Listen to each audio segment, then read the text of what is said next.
All right, guys, welcome to my first official cast for NGS as an affiliate, or I guess my first cast as an affiliate in general.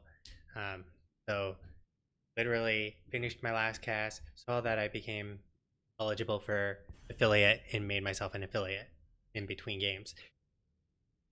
So, we got ourselves Wedge of Destiny versus Drop Dead Gorgeous. And Drop Dead Gorgeous currently has not picked up a single win in this season. It's been kind of rough for him. No draws, 4 losses, and Wedge of Destiny has been lossless and winless. They've only had draws all season long. So maybe Drop Dead Gorgeous will be able to pick up their very first win or draw, or maybe Wedge of Destiny will be able to pick up their very first, domination win. So let's find out. We're going to be going on into we're going to be actually going on into the Powers of Doom, and that is probably not as common, even though I love this map. Absolutely love it. So we're going to see Medivh banned out and Garage banned out on the sides of respective teams. So Medivh is super powerful, being able to engage, disengage, his polymorph, his landline seal, just all great tools. And he actually puts out some decent damage, and he can actually, prevent a lot of damage. What's interesting though is that Diablo is the first pick here for Wedge of Destiny. Not a Hanzo, not a Phoenix, a Diablo. We're living in a new world, because they realize that they can pick their tank because they can pick their support afterwards. They have to pick up the Stukov or Malfurion, whichever one they would have preferred, Drop Dead Gorgeous. If they didn't, then, well, you're able to take it up, or on the side of Wedge of Destiny, they can pick one of those two and then ban out the other. At this point now, I'm pretty certain we'll see the Malfurion, and I'm sure we'll see some form of range DPS. The Stukov and Maev, they're a really strong combo. The Hell in the Cell, where you're stuck in there and you're silenced and you can do nothing. This is really interesting. We're going to see Arthas and Jaina. We literally just saw Arthas last game, and I was questioning why the Arthas pick, and I'm feeling the same exact thing here. Why the Arthas pick? I'm guessing it's to help prevent Maev from escaping when she comes on in, and the combination also helps Jaina. I mean, she's not going to have to worry about someone like running over her in comparison. The Malfurion is the ban here, which is what I was going to expect because of the fact that they didn't opt for the Malfurion and opted for the Arthas. So you can now pick Leo, Malthael, Blaze. I mean, literally anyone you want on the side of Drop Dead Gorgeous. I like Jaina, but it seems very early in the rotations to pick her up over someone like a Hanzo or a Phoenix even, because Phoenix is really strong in the solo lane, and maybe they'll pull it out something crazy where they will have Phoenix solo lane and have Arthas actually, in the format, or they're opting to go for something like a 1-3-1 rotation. The 1-3-1 would have Arthas and whoever else they so choose, like a Phoenix, up in the solo lanes, because that's what they can be looking for actually. The Tyrael ban coming on out. Tyrael's lost a lot of favor in my opinion, and you still see him used, but you don't see him to the same extent anymore.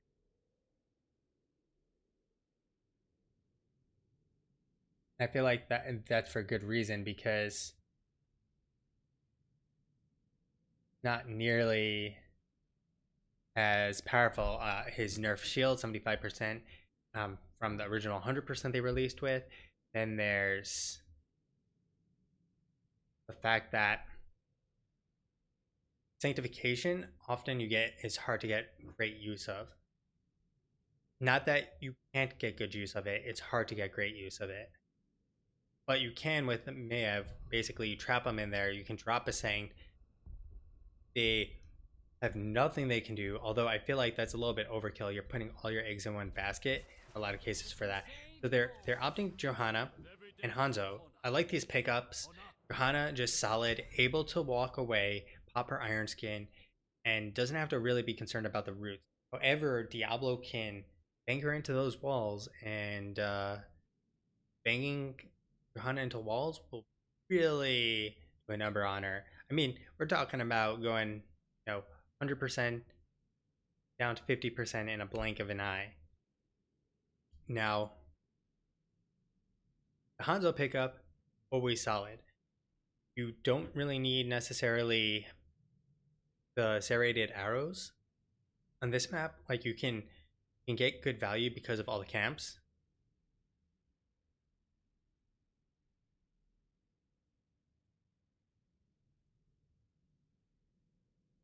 And the Hanzo definitely can get value. I value some of the other builds a little bit higher for Hanzo, and so be interested to see what they opt for. Normally, people will still go the serrated arrows.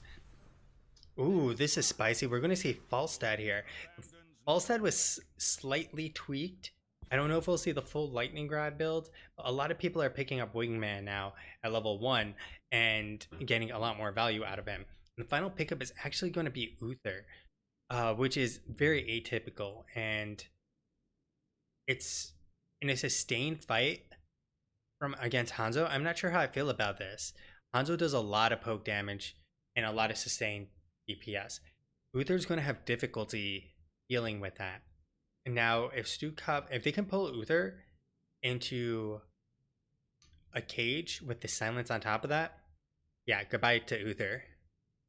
Now, it'll be interesting because they're going to I believe they're going to lane as a 1-3-1. They're going to have Arthas in one solo lane, Falstad in another, and then they'll have the 3-man of Diablo, Jaina, and Uther.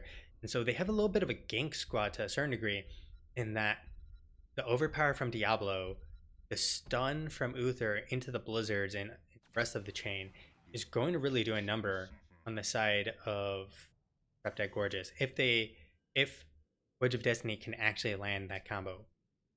Now, the Leo pickup makes sense because there's Uther who can't run, Arthas who can't run, Diablo who technically could Q you and overpower you out of the way, and Jaina who can't run. So you have 3 members who literally cannot escape an Entomb. And if you make it to 20, you got Silencing Entomb, and well, Silencing Entomb is huge. So I like both of these drafts. I'll often be critical of one team's draft, and I'm really interested to see how the Falstad does.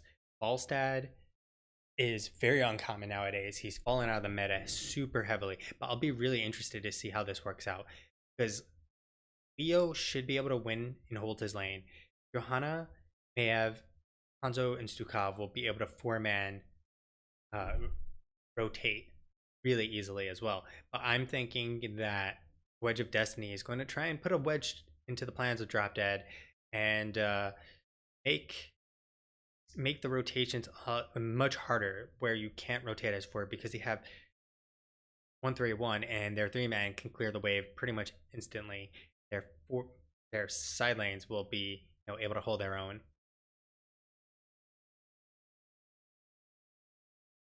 So overall, I like both team comps. Johanna, good wave clear ability to deal with getting tossed around a little bit, and with the slows, and use the Iron Skin. So for Wedge of Destiny, we have Hidden Unis as Hidden Unis as the Falstad. We got Fane as Jaina, Jingle Sassy as the Arthas, Dargok as the Uther, and Karnith as that Diablo. That is Wedge of Destiny. For Drop Dead Gorgeous, We got Chaos on the Hanzo. We have Pugs Not Drugs on the Maev. We got C2D2 on the Leoric. Unitas on the Stukov. And finally, Gilda on the Johanna. There's the engage already. There's a big root coming on out. The silence for the disengage so that several members of Wedge of Destiny cannot actually try and confirm a kill. Mid footsie fight, alive and well. There's a nice pull from Pugs. They're on Jingle Sassy, but Jingle is, well, slowing down Pugs Not Drugs. So we'll see if this is the rotate. We're not saying the 1-3-1 I was expecting. Instead, we got 2-man bottom. Oh, Jaina is going to get pulled back. No, not far enough. Very nicely done by Karneth, ensuring that Pugs Not Drugs cannot get the pull. Like I said, they have a really nice 4-man. We have Leo in top against Falstad. We actually have Arthas sitting mid, so they're doing a 1-1-3 instead of 1-3-1. And this makes sense even more so because you have control of bottom camps. They're actually looking for the invade right now. I'm liking it. The invade is going to result in Diablo going down potentially. Diablo going to be walking away. No, he's not. First kill of the game. Chaos is going to be going down now too. Dargok about to be going down here. There's the pull, and we got one Uther dead, but here is the heals. Unitas cannot get on in there. We got Johanna. There's a heal spreading around, but Pugs Not Drugs does not have the mana, and a successful invade on the side of Wedge of Destiny.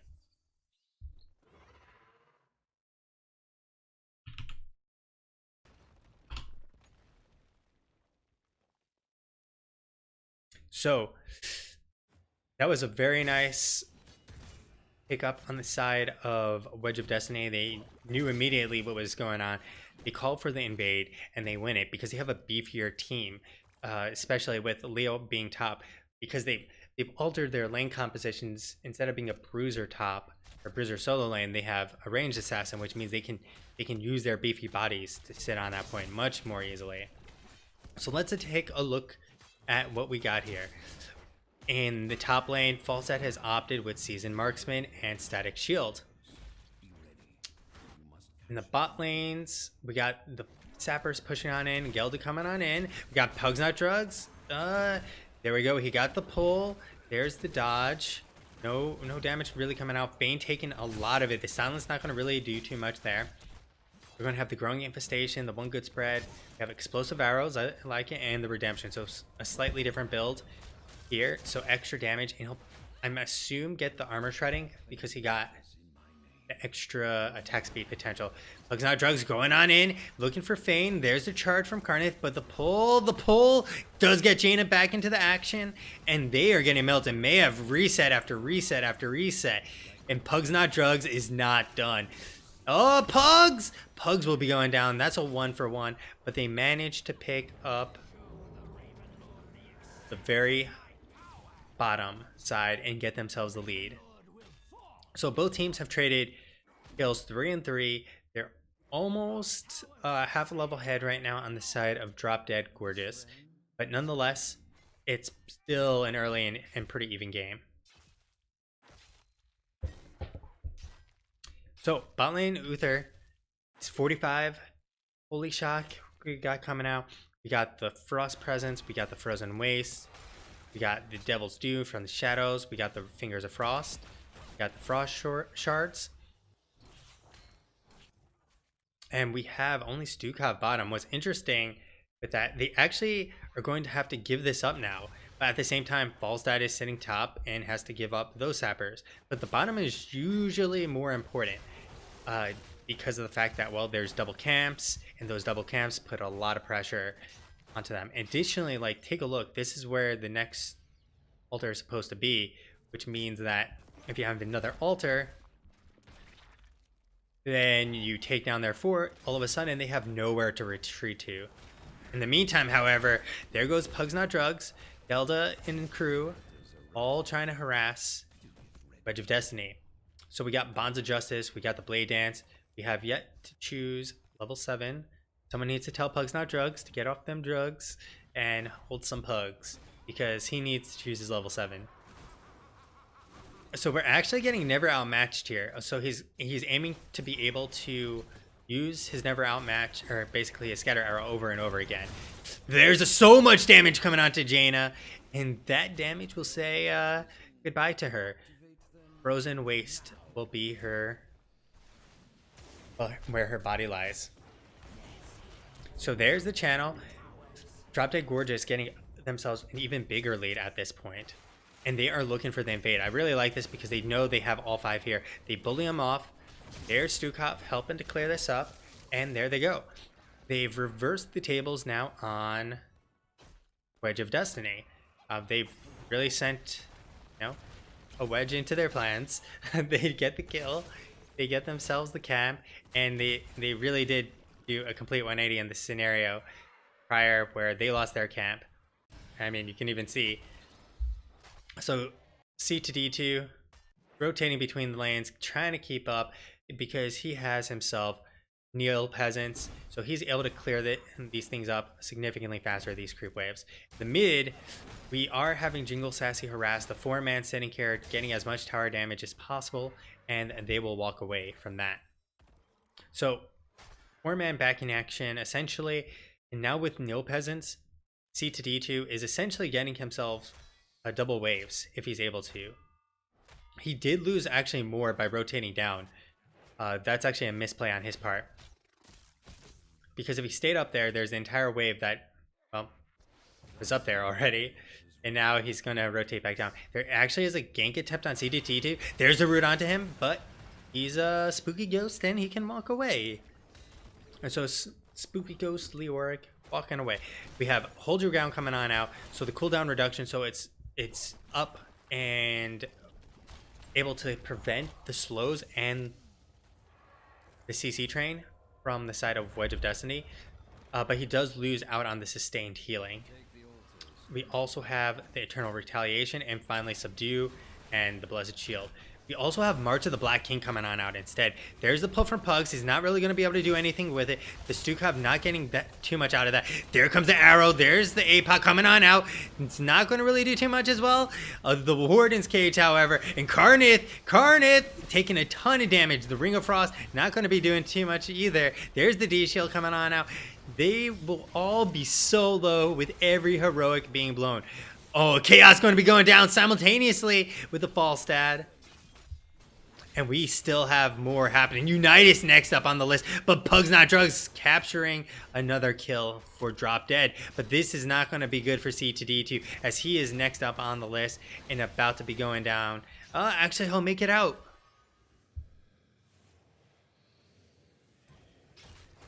So, Johanna coming on back in, not going to really be able to stop this. The good news for Drop Dead Gorgeous is that that's only, one turn in or one objective, which is only 4 shots, and 4 shots is not going to be good enough to really do anything of value. It gets them a little bit closer, but the respawn times are too low for them to really be able to do anything extra off of that. Johanna though, getting chased down by Karnith. Pugs Not Drugs super deep, and they're making the turn. They get the pull onto Falstad. There's the Qs from Pugs. Hidden's low, having to back out. And they're still getting resets. Jiggle Sassy is going to be going down. Pugs looking for more. We got C to D2 on the chase. There's the slow on Dargic. They got the pull back. Dargic, he will be able to get out of here. So one crazy thing I want to point out is that Leo went March. He went March of the Black King. I don't know in what world that was a good choice. Because in my world, that is not a good choice. So we got Falstad going top, going to try and pressure this.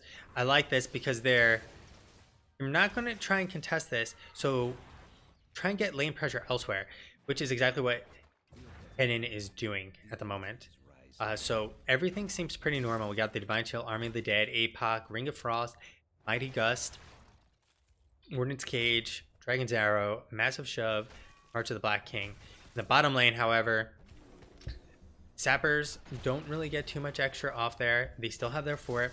Wall's completely down though, which means that this pressure will continue to build up eventually till, it's actually knocking on the fort. Be swift, heroes. Jingle Sassy trying to go in, but we got the flashlight from Gilda. Gelda is pretty low, though, on actual mana. Gelda going really deep as the rest of the team is going to be coming on up there. Gelda, can she actually get that quest complete? I mean, if you can manage it, it's pretty god mode.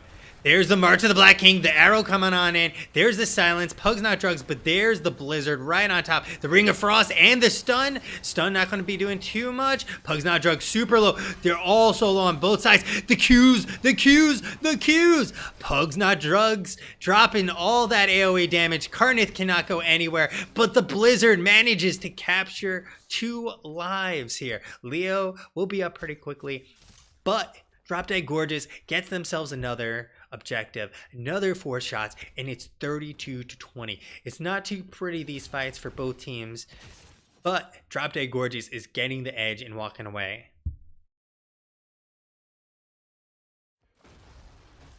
So at this point, we got Well Met, we got the Shattered Armor, we got Devastating Charge, and we got the Icy Veins for you, John Knight. Alongside, we got the Giant Killer here. Oh no, Pug's not drugs. Oh, Stukov, you're going to be out of this world as you get annihilated. Very nice pick off. So, lesson here is be mounted. You do not stay unmounted. Like, I understand what they were trying to do. Stukov was sitting here, clearing up the Sapper Camp. But now that Sapper Camp results in a death and 0 value. Chaos on the back. There he goes, leaping over the wall. There's the damage on the Jingle Sassy and Karnith simultaneously. Johanna really deep on in there. The Ironton coming on out. Getting caught in the blizzard, though. Say goodbye to Johanna. And at the same time, Pug's not drugs going back in. There's the arrow to help Pugs. The Qs, the Qs, the Qs. There's 1 kill. Ring of Frost doing absolutely nothing. There's Pugs. There's the stasis and the invulnerability. But hidden, coming in the back, dropping the man. So they pick up another 2 kills. It's a 2-for-1 there. We got Leo, though, actually in a great position because they're busy fighting. There's one. There's the second one. And Drop Dead Gorgeous is playing this macro. They're playing the macro. Oh, God, if I can speak properly. They're playing the macro game really well. Even though they're giving up stuff, they're giving up kills, they're still higher in XP. And it's 11-10. They're still keeping it even enough. They've been winning those lanes in thanks to the part of C2D2. So they're now pressuring this keep. They have Unitas in a slightly awkward position.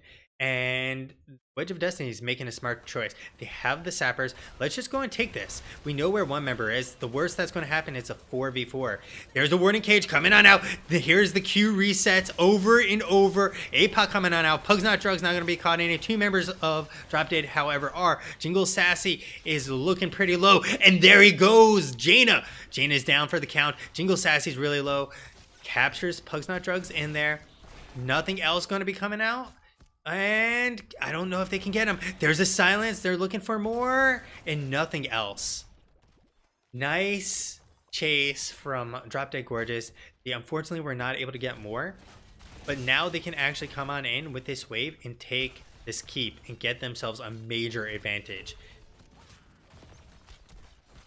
So, 16 yet to be picked up here. We got the Chain Gang. We got the Mounted Archery. Got Piercing Arrows. And we have a dead Leoric in the mid lane. Nicely done, because there's 29 seconds before this altar activates. They do back out. They're going to get out in time. And they will probably have to give up this camp. Although Leo is going to be spawning pretty soon. We do have the full Spooky Ghost build. We have Lingering Spines instead of the Virulent Reaction or something like Low Blow. The Piercing Arrows. We have the Holy Renewal. We have the Roar.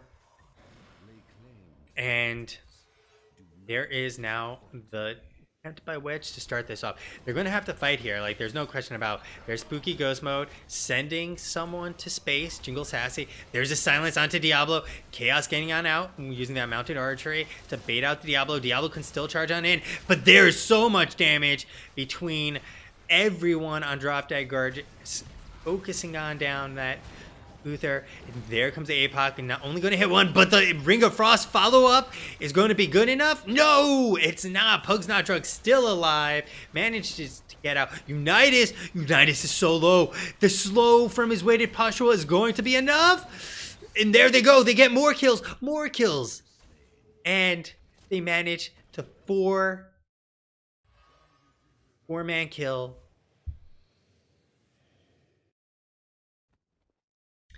If you came here for Fame to feed, baby, you got what you're looking for. 4 deaths here, although not fully.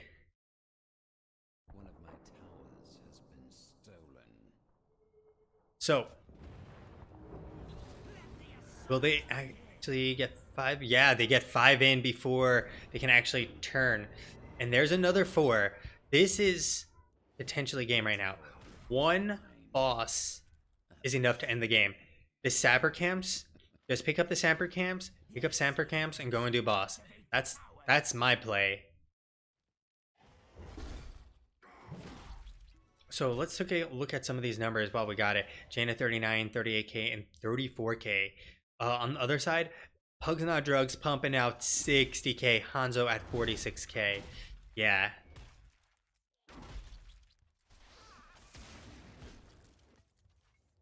So they're pushing bottom. I feel like they should have just gone top, but the sappers walk and whatever. They have to defend against sappers, and you know where they are. They don't have Hanzo for the full. There's the engage from Hidden, pushing them on in. Gelda is super deep, and Chaos has been absolutely annihilated. Gelda is next up on the list, and Hidden Unis has done it. He has put them back into this game.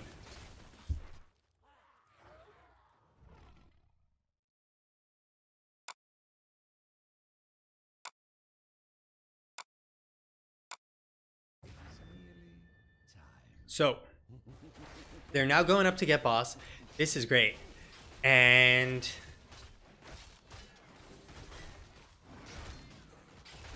this will take it off, but they need to finish this up faster because they need to get in position for these altars. A single altar will lose it for them. And it's going to take them 10 seconds to get all the way down. Leo will be able to slow them down dramatically too. There's 5, 4...